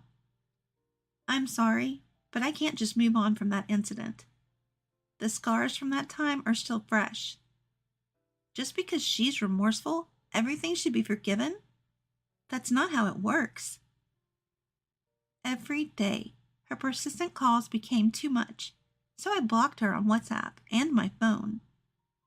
Given her current state, I doubted she'd hire a detective to find us. so I felt relieved after blocking her. But her persistence hasn't changed. After being discharged, she went to my husband's workplace, trying to find an opportunity to meet him. She was waiting near the staff entrance, and at first the employees thought she was there for a meeting or something. But when she kept showing up day after day, glaring intently, the security guard decided to approach her, and she left. Still, she came back another day, waiting for my husband at the same entrance. This time, the security guard immediately called the police, and 15 minutes later, they arrived and took her to the police station. Turns out, my husband was away for training that day, so she couldn't have met him even if she waited. When he found out, he apologized to his workplace. Thankfully, it ended without any major issues. A few days later, she called me from a payphone, blaming me. It's all Linda's fault. Because of Linda, this happened. I shouldn't have let him marry Linda. You need to take responsibility and care for me. Why is she blaming me for her actions? It's all her fault. It's wrong to put the blame on me. What are you talking about? Do you even understand the root cause? The past might be the past for you, but it's not for me. I still have scars, and sometimes I can't sleep because of the trauma. I don't want to see you anymore. I don't want to see her. When I said that, she raised her voice.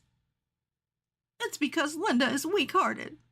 When you're married, sometimes you need to forgive. Linda caused all this fuss, and now my life is in ruins. Take responsibility.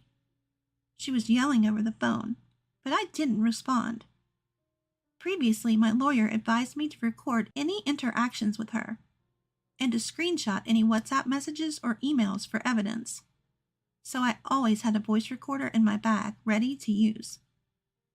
Of course, I reported everything to my lawyer. Perhaps she got a notice from the lawyer because she stopped calling me after that. My husband decided it was the last straw. He called her and warned that if she continued this behavior, we'd call the police again, and then he hung up. Immediately after, we changed our mobile phone numbers. My brother-in-law did the same, and finally, we felt free from her. However, in case of emergencies, we gave our number to my uncle, a former police officer. We trusted him not to accidentally share it with her. Plus, she's always been wary of him, so she wouldn't dare call him. After explaining everything to my uncle, he assured us he'd handle things if needed. Later on, she decided to find a job to pay off her debts. Due to her age, she couldn't find a high-paying job. She tried calling relatives to borrow money, but no one was willing to help. Desperate, she took on multiple part-time jobs to repay her debts. But she struggled with relationships at work and had difficulty learning tasks. She often got yelled at by her younger boss.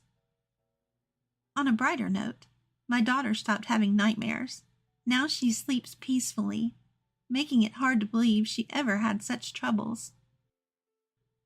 Perhaps our old home wasn't a comfortable place for her. From now on, I hope for peaceful days with my husband and daughter. It's all thanks to our second son being gone. We now have the chance to meet again like this. What I heard from my room were the heartless words of my own husband. In the conversation between my husband and our eldest son's wife, laced with vulgar laughter, I felt a chill pierce through my heart. Even our typically gentle eldest son, who had been watching the screen with me, was trembling silently with anger. When they return, we need to have a proper conversation.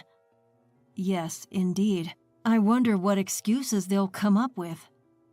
Amid the gathering of relatives, the self-incriminating evidence they provided could not have been more convenient. By now, everyone present was on my side and my eldest son's side. Along with our angry relatives, we were anxiously awaiting for the two of them to return, soon to be the targets of our collective anger. My name is Serena. I'm 64 years old this year. I had believed I was just another average family, having raised 2 sons. But only recently, I realized how such ordinary happiness could be shattered so easily. I had lost my younger son in a car accident, and I was sinking into despair. Why did Carlos have to be in such an accident? Enough already, don't you think? How long are you going to keep moaning about the past? Despite our son's sudden death in an accident, my husband harshly dismissed me with cold words. Moreover, even with the upcoming funeral, I felt my heart freeze as I saw my husband without a single tear in his eyes. At the signal of our eldest son coming to pick us up, I heard a single honk from outside. I put our pet cat in the cage and headed for the entrance. But who would have thought that Carlos would have been gone so soon? You too, Lucas? You and your son are so depressing. Isn't it natural? I'd rather ask, how can you be so calm? Father-in-law is just trying to send Carlos off with a smile, isn't he? That's right, that's exactly it. Even in the car, my husband's attitude didn't change. He said those words while laughing loudly, ha ha ha. Even the wife of our eldest son was smiling as she watched my husband. The two of them have this way of making remarks that grate on your nerves, even on a normal day. Usually, I'd just let it slide, knowing their character from years of experience, but not today. The thought of a biological father's heartless words and my son's wife defending such words was unbearable, considering how much our eldest son loved his younger brother. I slapped my husband's knee, who was sitting next to me, and pointed out, "Enough is enough. Despite our family's misfortune, how can you be so cheerfully indifferent?" Ouch. So what, you want me to put on a gloomy face? I'm just asking for some decency. We're not children, so don't be loud at the funeral home. No matter how old you get, you remain a nagging, strict wife. As if he could not let my words go unanswered, my husband retorted with childish insults, appearing agitated. Feeling the tension fill the car, and realizing further discussion would be futile, I sighed, staring out at the window. I understood, as my husband said, that it wasn't necessarily better to cry or grieve. That's why I thought the best we could do was to see our second son off to his peaceful sleep quietly. That was my only wish, but these two wouldn't even allow that, and they were about to create a huge mess. Catching up with relatives at the venue, we exchanged quick greetings, chatting about old times with those who had come from afar. Those who had once adored our second son. I couldn't help but tear up. This has been such a heartbreaking time for you. Carlos was such a sweet, good boy. I can't believe he was just on the brink of adulthood.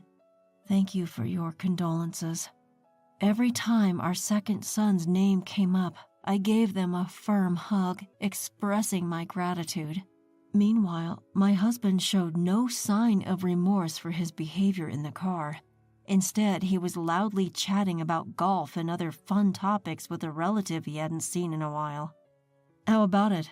Want to hang out together next time? Ken, isn't today your son's funeral? I didn't say we should go today, did I? That would obviously be inappropriate. Will you stop already? How many times do I have to say it? I reprimanded my husband in a low voice. He was so absorbed in his own world. I felt like I was scolding a child who had no manners, but my husband just brushed it off with a dismissive gesture, not even bothering to hide his annoyance. Does he really understand what today is about? I furrowed my brows at my husband's behavior, wondering how things had come to this. Was he broken by the shock of our second son's death? Well, Margareta does it too. At home, she's always comparing me and my dad. Is that so? My oldest son's words stirred unease in my heart. I wanted to believe there was a reason for my husband's behavior, like stubbornness that comes with age. But seeing the disappointed look on my oldest son's face, I couldn't help but look over at the two of them. Although they were quieter than before, they were still smiling and chatting together. I shook my head. They do seem too close. Right? But Dad's already 65. He wouldn't have inappropriate feelings for his son's wife. Surely not. There's an age gap. They wouldn't do something so embarrassing. Jokingly, we continued to chat and laugh. Perhaps somewhere deep down, my son and I were hoping and reassuring each other that it was true. But despite our worries, the two of them continued to chat happily. During a break in the funeral, I noticed my husband heading toward the exit of the venue when I went to the restroom.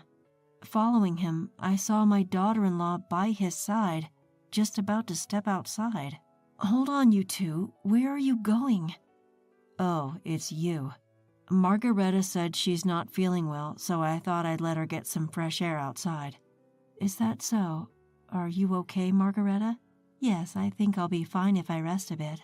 After watching the two of them leave, I returned to my seat and whispered the situation to my eldest son. He seemed surprised that his wife was feeling unwell and that they had stepped out together. "Ah, so that's why he borrowed the car keys. Wait, they went in the car? I wonder where they're going. Maybe they didn't want to worry us. It would have been hard to bring up with me in this state." Pointing to his tear-stained eyes, my eldest son responded. I couldn't help but wonder if those two were capable of such thoughtfulness, yet I didn't pay much attention to it at the time, thinking it was simply their nature. However, when the two didn't even return when it was time for the meal after the funeral, we couldn't help but feel a sense of unease. "How'd it go?" "No good. I tried calling them but couldn't get through to either of them." "I hope nothing serious happened." My eldest son had tried to reach out to them, but to no avail. I had sent an email myself, but there was no response. My eldest son's car hadn't returned, and we were at a loss each time a relative asked us about their whereabouts. "Did they get so sick that they had to go to the hospital?" "If that's the case, they should at least let us know. They're not dogs or cats. They'll come home eventually." "Cats. Oh, I wonder how our cat is doing." While talking with the relatives, I suddenly remembered the pet cat we had left alone in my room. I took out my mobile phone and activated the pet camera. For some reason, our cat was out of its cage and I could hear someone's voice. "Huh?" Upon hearing the unexpected human voice, I initially felt a chill as if a burglar had broken into our house. But the voice that was casually picking up our cat was something we had heard quite often. "Margareta? And doesn't that sound like Dad's voice too?" "Wait, are they saying they've come home?" I exchanged glances with my eldest son and continued to stare at the screen in confusion. When I increased the volume coming from the mobile phone, I heard an unbelievable conversation. "Isn't this cat cute? Can we take it home?" "What's the point of keeping an old cat? I'll get you a much cuter kitten." "Yay, I love you, father-in-law." Just when I thought I heard such sweet voices, I could see my bed shaking in the corner of the screen and heard it creaking. I was just listening to their conversation in disbelief. Taking advantage of the fact that no one else was listening, the two were casually talking bad about me, my eldest son and second son.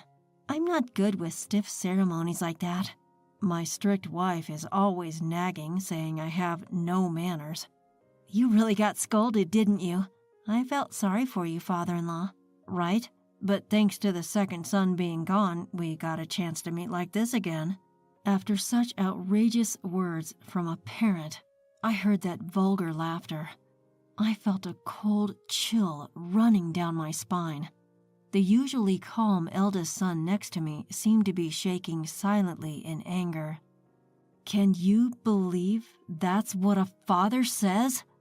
Maybe it's better to not think of him as a father anymore. Beyond anger and astonishment, there was just silence in my head.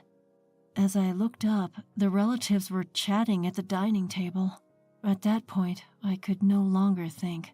I turned the volume of my mobile phone to the maximum and decided to attract the attention of the relatives. What's he doing? He left the funeral and is doing this with his son's wife? So the sickness was a lie. Did they want to be alone that badly? When I turned up the volume, the unusual conversation of the two made the chatter stop, and everyone's attention was focused on us. The somber atmosphere seemed to have dissipated as everyone glued their eyes on the tiny screen of my mobile phone, listening intently to the absurd conversation between the two. What if another unexpected accident happens? Then I could come visit father-in-law again. Maybe Lucas will be next. But before that, it will be my strict wife, right? She's getting on in years, so it should be soon. The relatives widened their eyes at the two, who were making light of the second son's misfortune and even joking about their next clandestine meeting. A hushed silence fell over everyone, and no one spoke until the two finished their conversation. After letting the relatives witness the whole discourse and actions of the two, I closed my mobile phone as we began discussing returning to the venue. It seemed as if everyone's hearts were united in anger at the two, who were trampling on our family. We'll need to have a proper talk when they get back. Indeed, I'm curious to hear their excuses. By this time, everyone present was on my side and the eldest son's side. We were all waiting, on tenterhooks, for the imminent return of the two, who would soon be under our concentrated attack alongside our seething relatives. It was about 15 minutes later when the two returned. That's roughly how long it takes to get from our house to the funeral parlor, so they must have been having that conversation in my room until just now. I looked at the two with a feeling of contempt. We're back. What's with all the long faces? Welcome back. Where have you been? We were worried because you took so long. Didn't we tell you earlier? We stepped out because Margareta wasn't feeling well. Oh, Margareta, are you feeling better now? Yes, I'm perfectly fine now. Sorry to have worried you. With a frivolous laugh, the eldest son's wife waved at me, and I prompted her to take a seat opposite me. Seeing her husband sit next to her as if it was the most natural thing in the world, I let out a sigh. As soon as they sat down, all the relatives turned to look at us. A little surprised and visibly uncomfortable, the two were bombarded with my questions one by one. What were you doing all this time? We were just around until she felt better. Around where? Around a family restaurant. I see. Then where's the receipt? Why the hell are you so suspicious? It was the husband who first raised his voice at my pointed questions. He frowned and glared at me as if there was no reason for him to be suspected. But after hearing their conversation just now, I had no more hesitation. Were you really at a family restaurant all this time? I've told you so. I threw away the receipt. Well then, what did you eat? What about you, Margareta? Mother-in-law, isn't this too much? What are you suggesting we did? I was left speechless and my face twisted at the words of my eldest son's wife, who covered her mouth and pretended to be on the verge of tears. Who's really the cruel one here? I wanted to shout at her and put a hand on her chest and think about it. In front of the watching relatives, I took a deep breath and prepared to deliver the final blow to the two who continued to play innocent. I pointed at her sleeve. Oh, Margareta, there's some cat hair on your sleeve. I wonder whose it is. This is, well, a stray cat, right? Yes, I must have gotten it on me when I petted a stray cat we saw earlier. That's not it. It must be from our cat. You got it on just now, didn't you? I whip out my phone, activating the pet camera app I'd installed earlier. It's a handy tool that also records. Right there and then, I replay the scene of my son's wife lifting our cat in front of everyone. I replay their terrible conversation we'd all been watching at maximum volume. Upon realizing the implications of everyone's frosty gazes, the pair visibly pales. You knew about this all along. Why, yes, I found it hilarious that you two thought you could play dumb forever. That's a violation of privacy. Quite ironic coming from someone who sneaks into others' rooms to enjoy time with another's husband. Finding out they had been caught, the two throw a tantrum like petulant children. I remain calm, tirelessly pointing out their faults. It was my son who reached his breaking point due to their blatant lack of remorse. He slams the table forcefully, starting to reprimand them in a low, stern voice. How dare you mess around during a family member's funeral? No, your mother-in-law trapped us. What's the difference? We heard everything you two were saying.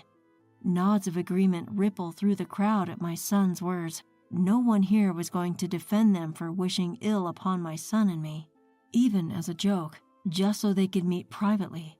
When I pointed this out, the two looked angrily at my son upon realizing the agreement among everyone present. You set this up just to shame us. Absolutely not. It was pure coincidence. I was trying to check on Calico and you two just happened to be in frame. It's awful to air our dirty laundry like this.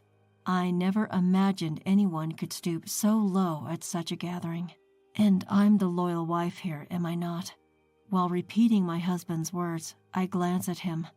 With the tables turned, my husband said nothing more and didn't even defend my son's wife. She tried to plead her case and insult me to evade blame, but no one listened. That's enough. I can't bear to be a family with someone like you who can do such a thing. Are you saying you want a divorce?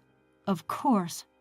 With that, my son calmly addressed his wife, who finally fell silent. She tried to scramble to her defense again, but he paid her no attention. As my husband, acting like an outsider, tried to comfort my son's wife, I cleared my throat. Do you think this has nothing to do with you? What? How could you do this on the day we were bidding farewell to our son? You shamelessly lied and didn't even apologize until now. I'm sorry. No need. I don't want an apology just from your lips. Let's divorce as well. My husband's face turned pale at my words. I wonder why he ever thought he would be unaffected. He had never taken care of his surroundings. Without someone to look after him, he'd struggle. I turned my back on my husband, who's lamely trying to apologize, and opened the room door. I don't want people who are about to become strangers staying here any longer. Please, leave. Give us back the car keys, a voice demanded. My eldest son's wife looked at her husband, a desperate plea in her eyes, but he could do nothing. Prodded by the relatives, they trudged out of the room. I'll introduce you to my company's lawyer. My son's a cop. Call us any time if something happens. What a shameless man showing up at his son's funeral like this. The relatives gave us words of comfort as if to protect us from the harsh reality. After the funeral, the couple were forced to sign divorce papers. My eldest son's ex-wife later ran to her own parents, begging for their help with the compensation negotiation for the divorce trial. She tried to play the victim as she did before, but her parents were understandably appalled. Now she's working day and night to pay the compensation awarded in the divorce trial.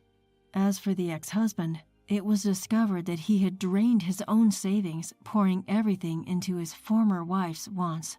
He was left penniless, and the family house was awarded to me as compensation. With the divorce settlement, the house became mine.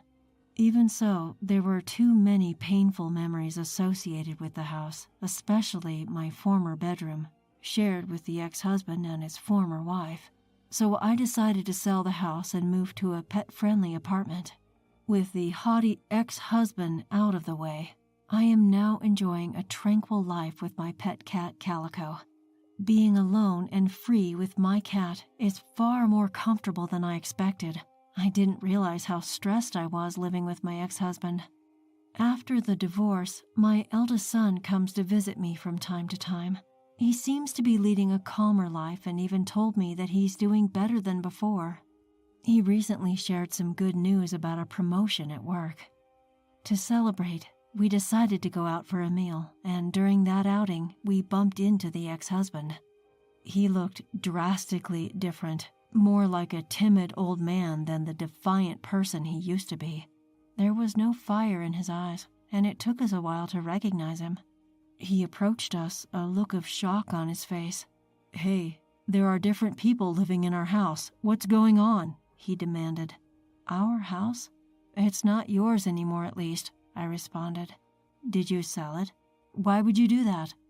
In a hoarse voice, the ex-husband raised his voice at me, the arrogance of old returning. Perhaps he had gone back to the old house, hoping to claim it back, or maybe he thought he could persuade me to forgive him. Either way, his attitude showed no signs of remorse. Seeing my son's disgusted look, I stepped in and said, "Why on earth would I want to sleep in the same room where you had been so cozy with your former wife? I have no need for such a house." At that, the ex-husband looked taken aback. He turned around and walked away. Had he forgotten what he had done in the past? It dampened our celebration, but we decided to enjoy the sunny afternoon. And so we resumed our walk under the beautiful afternoon sky.